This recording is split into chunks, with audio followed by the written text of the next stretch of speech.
Good morning. आज का हमारा टॉपिक है राव मालदेव। मालदेव का जन्म दिसंबर 5, 1511 ईस्वी को हुआ था। उसकी माता सिरोही के देवड़ा शासक जगमाल की पुत्री थी। मालदेव ने अपने राजकुमार काल से ही वीरता एवं योग्यता का परिचय दिया था। अपने पिता राव गंगा की मृत्यु के बाद ज्येष्ठ पुत्र मालदेव 20 साल की अवस्था में ही जून 1531 को मारवाड़ की गद्दी पर बैठा। गद्दी पर बैठने के समय मालदेव के अधिकार में केवल सोजत व जोधपुर का परगना ही था। मालदेव एक महत्वाकांक्षी शासक था। वह अपने प्रभुत्व एवं साम्राज्य का प्रसार व विस्तार करना चाहता था। तब परिस्थितियां भी उसके अनुकूल थी, अतः साम्राज्य प्रसार के मार्ग में कोई बड़ी रुकावट सुमय नहीं थी। खानवा के युद्ध के पश्चात मेवाड़ शक्ति खत्म हो चुकी थी। सांगा की मृत्यु के उपरांत मेवाड़ की स्थिति आंतरिक संघर्ष के कारण और भी अधिक बिगड़ती जा रही थी। राजस्थान नेतृत्व विहीन हो गया था। राजस्थान को सर्वाधिक खतरा बहादुर शाह से था, किंतु कुछ ही अवधि बाद मुगल संघर्ष में फंस जाने के कारण उसका क्षेत्र बहुत ही ज्यादा सीमित हो गया था। हुमायूं के आक्रमणों के कारण उसे राजस्थान की राजनीति में भाग लेने का अवसर न मिल सका। साथ ही उसके पास विशाल और सुदृढ़ सेना थी। अतः मालदेव ने अपनी महत्वाकांक्षाओं की पूर्ति के लिए दो तरफा नीति अपनाई। एक तो अपने सामंतों की शक्ति को सीमित कर अपना प्रभाव राज्य सीमा में दृढ़ करना, और दूसरी पड़ोसी राज्यों की समस्या में पूर्ण दिलचस्पी रखना। मालदेव ने अपनी पड़ोसी राज्यों के साथ भी संबंध बनाए रखने व उन पर अपना प्रभाव स्थापित करने का अवसर नहीं छोड़ा।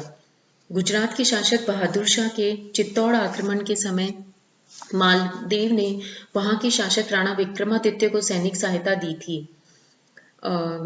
जो फिर भी ये कह सकते हैं कि मेवाड़ की सहायता के लिए सेना भेजने में हो सकता है उसके ये निम्नलिखित उद्देश्य हों। मेवाड़ संकट में था, तब उसे सैनिक सहायता प्रदान कर अपने प्रभाव में लाने का अच्छा अवसर था। इसका परिणाम उसका अपने राज्य में अधिक शक्तिशाली होने के रूप में प्रकट हो सकता था तथा अपने सामंतों के विरुद्ध सैनिक अभियान की नीति लागू करने का मार्ग और अधिक निष्कंटक हो जाता। तब इन सामंतों के लिए मेवाड़ से सहायता प्राप्त करने का अवसर नहीं रहता। मालदेव यह अच्छी तरह समझ गया था कि गुजरात के अधिकार में केवल चित्तौड़ आ जाने से बहादुर शाह अत्यधिक शक्तिशाली हो जाएगा।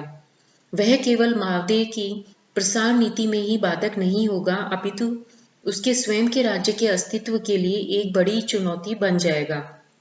अतः इन उद्देश्यों से प्रेरित होकर मालदेव ने चित्तौड़ को सैनिक सहायता भिजवाई। उसका अनुमान ठीक ही निकला। चित्तौड़ समर्पण के पश्चात बहादुर शाह ने आगे बढ़कर अजमेर पर अधिकार कर लिया। यद्यपि वहां गुजरात का अधिकार अधिक समय तक नहीं रहा। उधर मालदेव ने पहली नीति के अनुरूप भद्राजून पर आक्रमण कर उस पर अधिकार कर लिया। उसके साथ ही रायपुर को भी अपने अधीन कर लिया। भद्राजून पर अधिकार। भद्राजून का शासक वीरा था। मालदेव ने अपनी नीति को कार्य रूप में परिणित करने के लिए 1539 ईस्वी में भद्राजून पर आक्रमण कर दिया। तब युद्ध में वीरा मारा गया। भद्राजून पर मालदेव का अधिकार हो गया। इस विजय से मालदेव को प्रोत्साहन मिला। उसने रायपुर पर आक्रमण कर उसे 1540 ईस्वी में अपने अधिकार में कर लिया। इन राज्यों पर अधिकार हो जाने से मालदेव की शक्ति में काफी विस्तार हुआ। भद्राजून को उसने अपने पुत्र रतन सिंह को जागीर के रूप में दे दिया। नागौर पर अधिकार। नागौर का शासक दौलत खां था। वह अपनी सीमाओं को बढ़ाने के लिए उत्सुक था। इस उद्देश्य की पूर्ति हेतु उसने मेड़ता पर अधिकार करने का प्रयास किया। मालदेव को जब दौलत खां के उद्देश्यों का पता लगा तो उसने जनवरी 1536 में नागौर पर आक्रमण कर दिया। तब दोनों के बीच हुए युद्ध में दौलत खां पराजित हो गया। दौलत खां ने पुनः अपनी शक्ति एकत्रित कर नागौर को लेने का प्रयास किया, किंतु वह असफल रहा। मालदेव ने वीरम मांगलियोत को नागौर का सूबेदार बना दिया। मेड़ता व अजमेर पर अधिकार। मारवाड़ मेड़ता के संबंध राव गंगा के समय से बिगड़े हुए थे। मेड़ता का वीरमदेव गंगा की बराबर उपेक्षा व राजकीय आज्ञाओं की अवहेलना करता रहा है। जब कभी भी वीरमदेव को सैन्य आने के लिए आदेश दिया तो उसने उसका पालन नहीं किया। शेखा के विरुद्ध जब गंगा ने वीरमदेव की सहायता के लिए बुलाया तब वीरमदेव ने परवाह नहीं की।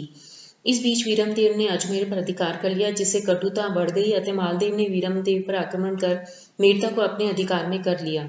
वीरमदेव मेड़ता से अजमेर चला गया और वहां रहते हुए उसने रिया को लेने के प्रयास किया, किंतु मारवाड़ के सामान जेवता और कूपा के विरोध के कारण वह रिया लेने में सफल नहीं हो सका और अजमेर भी उसके हाथ से निकल गया। सिवाना व जालोर पर अधिकार। सिवाना के ठाकुर को मालदेव ने दौलत खां के विरुद्ध युद्ध के समय सहायता के लिए बुलाया था, किंतु उसने तब मालदेव की परवाह नहीं की। फलतः मालदेव उससे नाराज हो गया। मालदेव ने सिवाना अपने अधिकार में करने के लिए 1538 ईस्वी में एक सेना भिजवाई, किंतु वह असफल रही।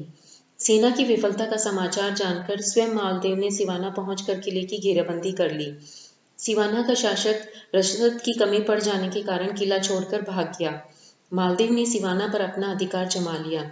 इसी के समय गुजरात के शासक बहादुर शाह की मृत्यु हो चुकी थी। हुमायूं शेरशाह के साथ संघर्ष में व्यस्त था, जिससे मालदेव को एक अच्छा अवसर प्राप्त हो गया।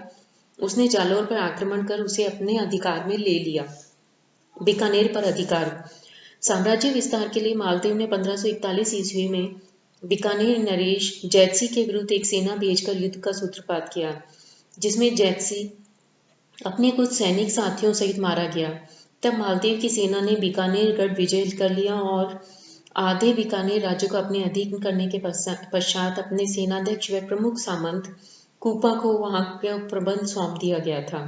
मालदेव ने केंद्रीय राजनीति में दिलचस्पी लेना प्रारंभ कर 1543 ईस्वी तक एक विस्तृत साम्राज्य की स्थापना कर दी। यद्यपि मालदेव ने एक विशाल साम्राज्य स्थापित कर लिया, तथापि उतना वह शक्तिशाली नहीं था।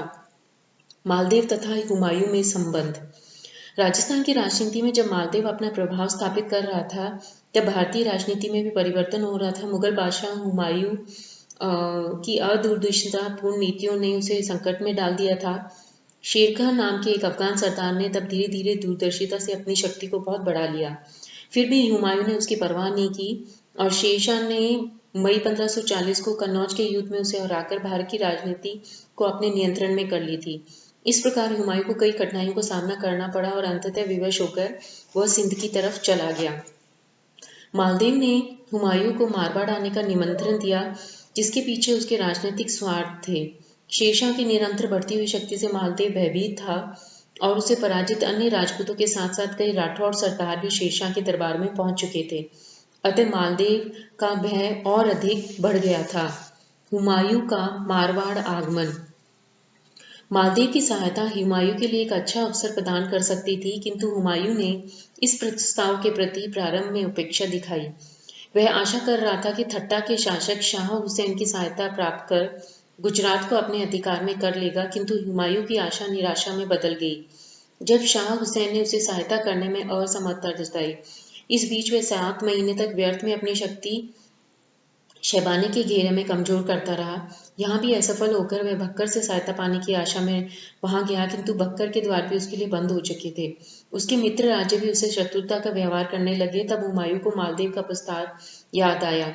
वह मई 1542 में कच्छ से रवाना होकर जुलाई में बीकानेर की सीमा में पहुंचा और वहां से जोधपुर की तरफ बढ़ा और फलौदी होता हुआ राजधानी से कुछ दूरी पर स्थित जोगी तीर्थ नामक स्थान पर उसने डेरा डाला।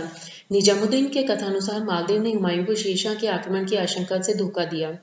जौहर व गुलबदम बेनम का कहना है कि मालदेव धोखे से हुमायूं को जीवित अथवा मृत पकड़ना चाहता था। उसने हुमायूं को पकड़ने के लिए एक सेना भेजी। इन दोनों ने सेना की संख्या 1500 बताई है, परंतु साथ ही उनका यह भी कहना है कि हुमायूं के मात्र 30 के लगभग सैनिक थे, जिन्होंने मालदेव की सेना को करारी हार दी और हुमायूं सकुशल मारवाड़ से निकल भागा। फरिश्ता ने भी उनको कथनों को ठीक माना है।